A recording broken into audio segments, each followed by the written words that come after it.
Kojima, Star Wars, The Last Jedi and the Reinvention of the Hero. Spoiler alert, this article reveals several key plot points from the movie Star Wars, The Last Jedi.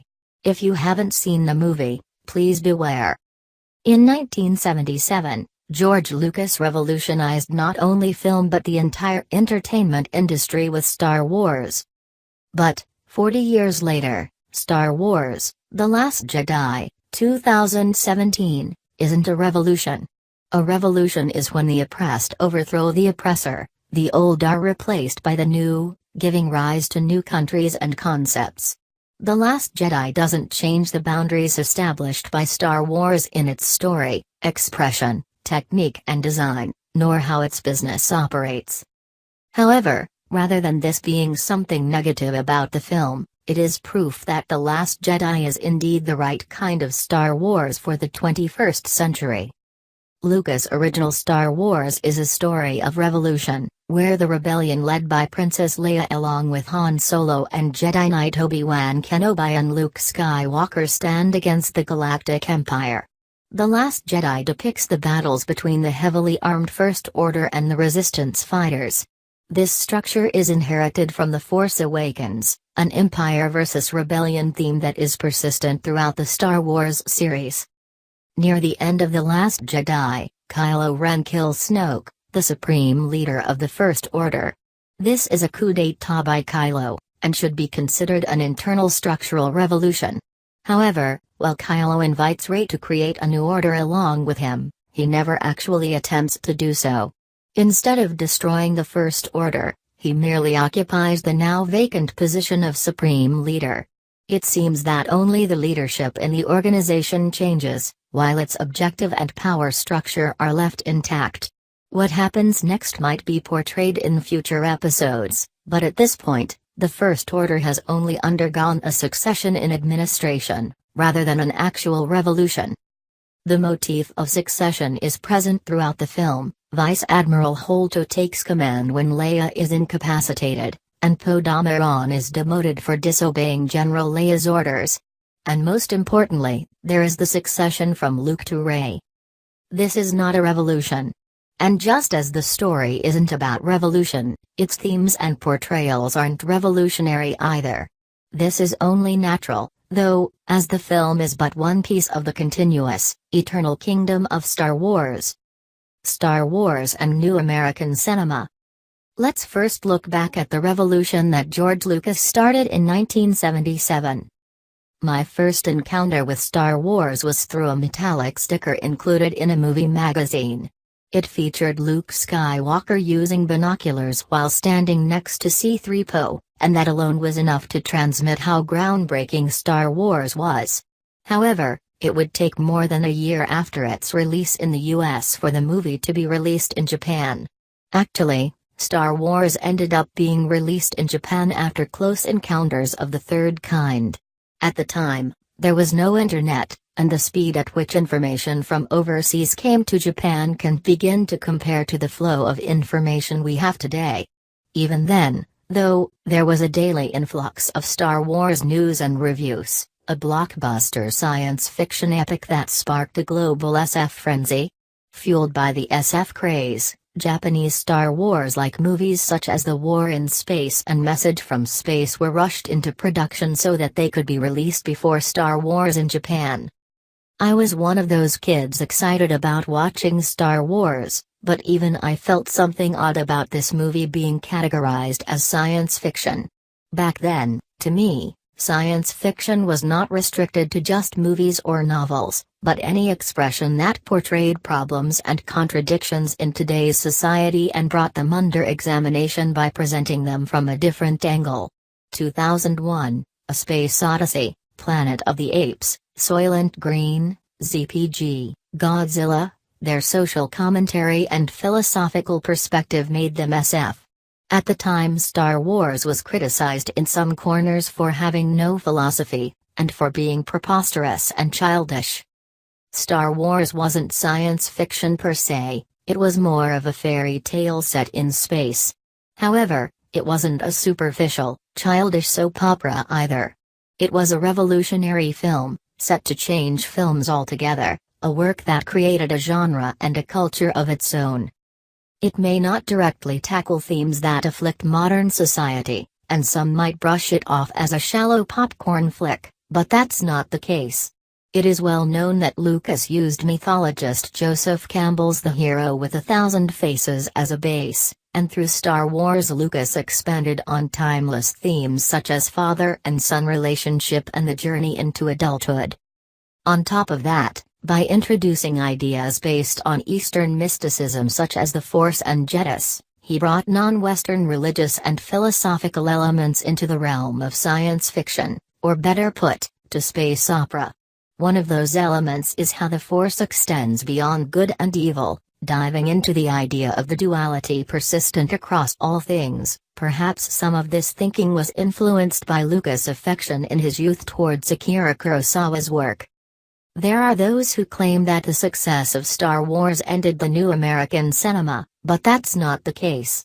George Lucas, who stood up to make films in the 1960s, had an aversion to Hollywood system and created his own indie development company along with Francis Ford Coppola, Lucas' debut film with the studio being THX 1138.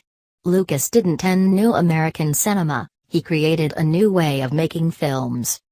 Tech, merch, and process. Star Wars also revolutionized the technology and business of movies. The trilogy, consisting of episodes 4 to 6, utilized analog special effects, SFX, such as filming miniature sets with motion control cameras, while episodes 1 to 3 created aliens, droids and environmental art mostly through digital effects, VFX, always creating its worlds with state-of-the-art technology. Companies such as ILM, THX and Skywalker Sound were created to pursue further research and development of these technologies, and the knowledge they accumulated would go on to significantly transform the film industry on a global scale. You may remember that Pixar was also born from the CG division of Lucasfilms. Star Wars and George Lucas blazed a new path for VFX, CG, sound systems and other film technologies, and took their development to new heights. James Cameron, a few generations younger than George Lucas, would make similar contributions down the line. Lucas continues to use the latest technologies to edit the films on each subsequent release, whether it's the 1997 Trilogy Special Edition or other releases on DVD and Blu-ray.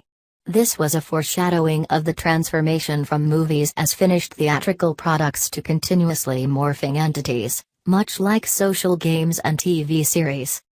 On the business side, by acquiring the merchandising rights, Lucas was ahead of his time in acknowledging the potential movies had as a royalty-driven business. All the merchandise born from the movies, toys, figures, games, comics, animations, etc. helped form the Star Wars universe. And each of those provides a form of entertainment different from a movie. I can't even begin to count how many Lego sets and figures I've bought over the years. Lucas' Star Wars movie revolution gave rise to a creative process mimicked by all films since, and established the current movie business model. Of course, The Force Awakens and The Last Jedi are no exceptions. Even though The Last Jedi utilizes the latest VFX to deliver ever more astounding visuals, it's just an extension of the revolution of some 40 years past. A case in point, a lot of attention has been brought to the fact that a life-size mock-up of the Millennium Falcon was created to lend an authentic atmosphere, but the very same thing, albeit only the right half, was created way back in Episode 4. We are, in fact, not in the midst of a real technical revolution. For each new Star Wars movie, the world setting, characters, mechanical creations and other designs must fit within the Star Wars framework, which of course makes it difficult to deliver an experience as altogether new and fresh as the original. In addition, with mainline and spin-off films coming out every other year, it's impossible for a single creator to control all aspects of production. Instead, multiple directors must create films that keep fans continuously engaged, while staying within the confines of the Star Wars universe. The Last Jedi is a movie that gallantly confronts this challenge. In fact, It is on this point that writer and director Rian Johnson really shines. Faced with the questions of how to build upon the back of an already successful revolution, and just what is the right course of action to take, Johnson chose to portray a modern, 21st-century Star Wars story of succession and replacement. The Last Jedi. Despite coming in at a new Star Wars record running time of roughly 152 minutes, the story of The Last Jedi is actually quite simple. Over the course of the film, the Resistance is constantly on the run from the dogged pursuit of the First Order. During that time, Luke and Rey's succession, Kylo Ren and Supreme Leader Snoke's showdown, Rey and Kylo's Force-enabled communication, not to mention Finn and Rose's infiltration mission all play out. As far as the story is concerned, little waves are made and there are no space-shattering conflicts. Although, to be fair, this may be an inescapable result of being the second act of 3 parts. In any case, the story immediately reminded me of Christopher Nolan's Dunkirk. Both are only one part of a larger story, and focus almost exclusively on the theme of escape. Like Dunkirk, The Last Jedi largely sets aside any questions about the causes of conflict and what effects the outcome may yield. Rather than tell a story, it's more concerned with effectively presenting characters and situations. This method, akin to the portrayal of TV series characters, eschews plot progression in favor of deeper character development. Significant effort is applied to diving into and increasing the allure of characters from the previous episode: Rey, Finn, Poe, Kylo, as well as a host of new characters. However, failure to follow through with these character developments yields regrettable results. Poe gets kicked to the side early on and never finds a place to shine, and Rey and Luke's interactions fail to reach a satisfying conclusion. The Last Jedi does boast a series of striking scenes, from Kylo and Rey's intense battle with the elite Praetorian Guard, featuring backhanded lightsaber action, to the final showdown on the blood-like red plumes of the White Salt Flats. The Force. Conversely, unlike previous episodes, there is no mention of the Trade Federation that initially sparked the War for the Republic or other deeper political machinations. Instead, a great deal of care is paid to the positioning of characters. This is evident in Leia's role as a female general, the heroine Rey, and Finn's Asian female compatriot Rose. The film is conscious of gender and minorities in a way that could surely not have been seen in the era of Lucas' Star Wars. The film doesn't waste its breath on bold revolutionary or political declarations, but instead sets its gaze upon social problems the audience experiences on a daily basis. Women are not princesses waiting to be rescued, but warriors who take up arms in their own fight. This fits the trend of Disney movies as well, where the once common theme of a princess waiting for her prince has all but become the ancient past. The revelation behind the mystery of Rey's birth also brings another of the trilogy's central social themes to light. Rey is one of the, if not the most powerful conduits of the Force, but her parents were not Jedi, just commoners. Note, this truth may very well change in the next episode. This is directly opposed to Kylo Ren, who is the son of Leia and Han Solo, and Luke Skywalker, whose father is Darth Vader. Anakin's birth is also veiled in mystery. It's said he is without father, and an abnormally large quantity of midichlorians in his body grant him remarkable force powers. So, just like the others, his birth has a mysterious mythological and privileged air about it. Until now, the Force has always been something that only the chosen can come to possess, but this assumption is turned on its head. As we learn from Luke's lesson, the Force is, in fact, omnipresent, there for everyone. The democratization of the hero. Episodes 1 through 6 center around the Force and the story of Luke Skywalker and his father Darth Vader.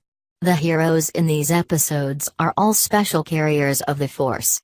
Indeed, episodes 1 to 3 are almost exclusively focused on the birth of Darth Vader. As a bit of an aside, it is sometimes hypothesized that perhaps due to Metal Gear Solid 3's position as a prequel and its focus on the birth of Big Boss, it was influenced by Star Wars. Darth Vader equals Big Boss, or something like that. This is wrong. I was actually referencing the structure of Planet of the Apes and Stephen Hunter's Swagger Saga. Just as the power of kings is passed to their lineage, so too the Force is passed to the chosen few.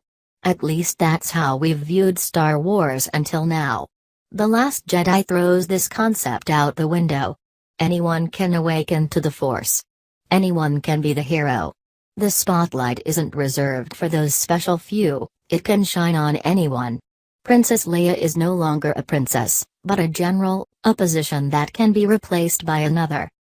The same movement has happened within the world of games. Previously the hero was an elite, a chosen figure coming from a unique background or possessing special powers, but from the time of Grand Theft Auto and the like, minorities and oppressed members of society have become the heroes. In this day and age, the leading role isn't reserved just for the chosen, but anyone can become the hero equals the player. The Last Jedi may be the first attempt to free Star Wars from its era of mythology, and propel it into the present. The closing scene of the young boy hopefully gazing up at the stars is as fitting an indication of this intent as any. In Star Wars, anyone can be the hero. That's what The Last Jedi tells us. It's a new era, starting in a kingdom without a king. The revolutionary age of toppling kings is past. Star Wars has entered a new era of festivity. Welcome to one and all. The all-flash and no-blood red plumes on this alt planet signify this change of stance. To ensure the stability and prosperity of the kingdom, a festival is held each year as part of a never-ending celebration. This is what it means for Disney, not George Lucas, to helm the Star Wars franchise. In the Magic Kingdom anyone can become prince or princess, no blood is spilled and there are no revolutions. The Last Jedi is just the prologue. Hideo Kojima, best known as the game creator of the Metal Gear series, became an independent game developer at the end of 2015 after releasing Metal Gear Solid V: The Phantom Pain. He established his own studio, Kojima Productions, and is now making PS4 game Death Stranding, starring Norman Reedus and Mads Mikkelsen.